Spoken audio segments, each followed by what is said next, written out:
पश्चिम बंगाल में मुख्यमंत्री ममता बनर्जी ने आज फिर कहा कि राज्य में किसी भी वक्त विधानसभा चुनाव का ऐलान हो सकता है और मैं स्ट्रीट फाइटर हूं, लड़ूंगी, किसी से नहीं डरूंगी। साफ है, ममता को जीत का भरोसा है और इसी भरोसे के पीछे से आज ममता का नया माइंड गेम सामने आया है। बंदोपाध्याय আমরা উলুধ্বনির মধ্যে দিয়ে মমতা বন্দ্যোপাধ্যায়কে স্বাগত জানাবো। कोलकाता की रैली में ममता बनर्जी बोली, बीजेपी को बंगाल में मिलेंगी 2-4 सीटें। कोई सीट में जीतने वाला नहीं है, थोड़ा थोड़ा सीट में जीतेगा सीपीएम कांग्रेस का। तृणमूल का सीट लेना इतना जल्दीबाजी का काम नहीं है।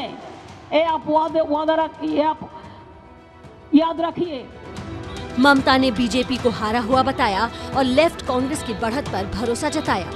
क्या बंगाल में तो खाली खाली है, कोई सीट में जीतने वाला नहीं है, थोड़ा थोड़ा सीट में जीतेगा सीपीएम कांग्रेस का। दरअसल ममता बनर्जी के इन शब्दों में पश्चिम बंगाल के लिए उनका माइंड गेम छिपा है। विधानसभा का बाद देखेगा, क्या बंगाल में तो खाली खाली है, कोई सीट में जीतने वाला नहीं है, थोड़ा थोड़ा सीट में जीतेगा सीपीएम कांग्रेस का। तृणमूल का सीट लेना इतना जल्दीबाजी का काम नहीं है। ये आप वादा रखिए, आप याद रखिए, आप याद रखिए कि तृणमूल कांग्रेस जिंदगी भर लड़ते रहेगा, लेकिन बीजेपी को बंगाल से हटाएगा, देश से हटाएगा। ये हमारा वादा है, ये हमारा सपोर्ट है।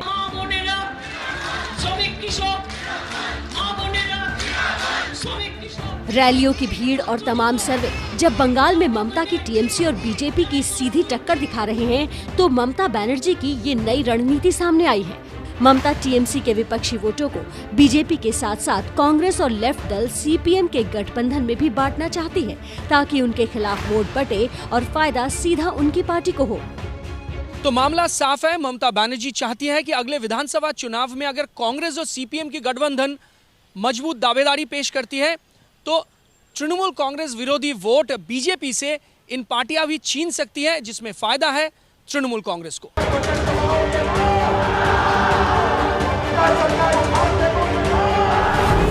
पश्चिम बंगाल में बीजेपी का लगातार जनाधार बढ़ रहा है। जय श्री राम के नारे के साथ ही बीजेपी वोटों के ध्रुवीकरण पर दाव लगाती दिख रही है।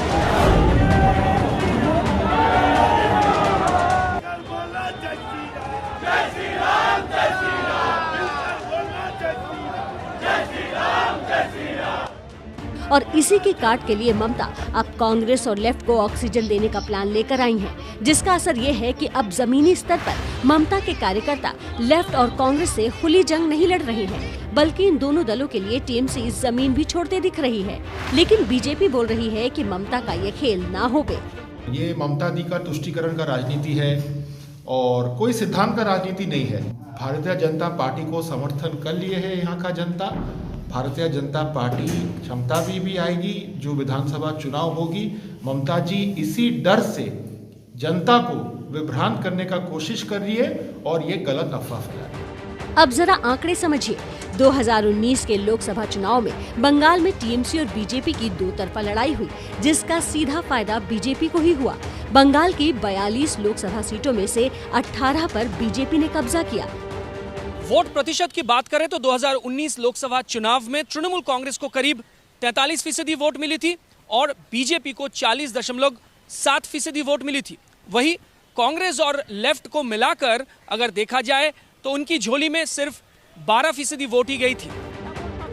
इन्हीं आंकड़ों के गणित के आधार पर ममता बंगाल में बीजेपी के ध्रुवीकरण को जवाब देना चाहती है। जानते हैं बंगाल के राजनीतिक एक्सपर्ट की इस पर क्या राय है।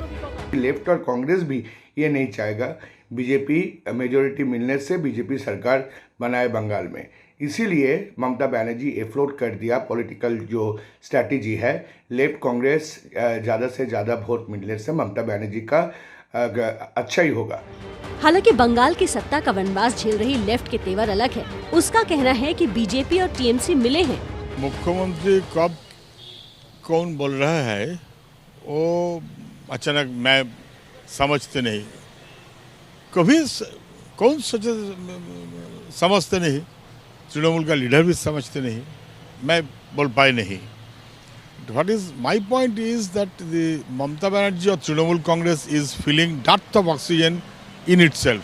So it is basically one show divided into two parts.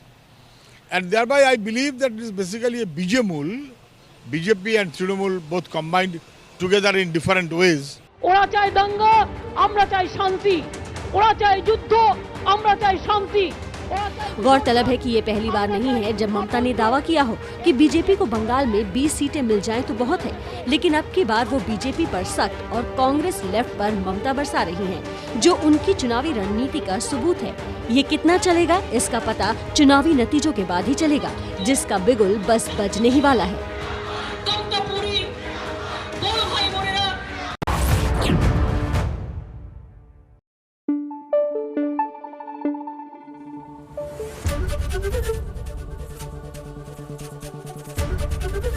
ABP news आपको रखे आगे।